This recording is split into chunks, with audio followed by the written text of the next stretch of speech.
আপনি দেখছেন বিনি পয়সায় বিনোদন।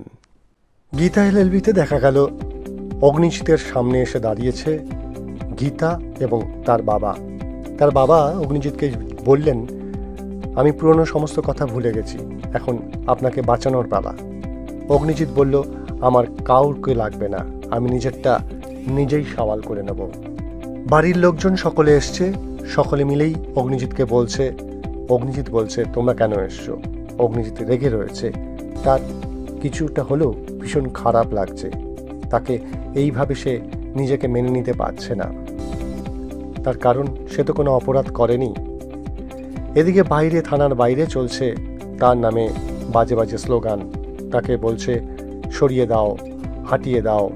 সেই সব শুনে তার খুব খারাপ লাগছে, কোর্টে নিয়ে যাচ্ছে তাকে প্রডিউস করতে, কিন্তু গীতা বারবার বলছে আমি আছি।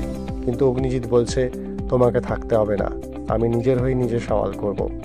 কিন্তু ভজন মিত্রি আর কিরণকান্তি ব্যানার্জি যেভাবে গুটি সাজিয়েছে, তাতে অগ্নিজিৎ মুখার্জি কি নিজে নিজে সওয়াল করে পারবেন, নাকি গীতাকে আসতেই হবে অগ্নিজিৎ মুখার্জির হয়ে সওয়াল করার জন্য?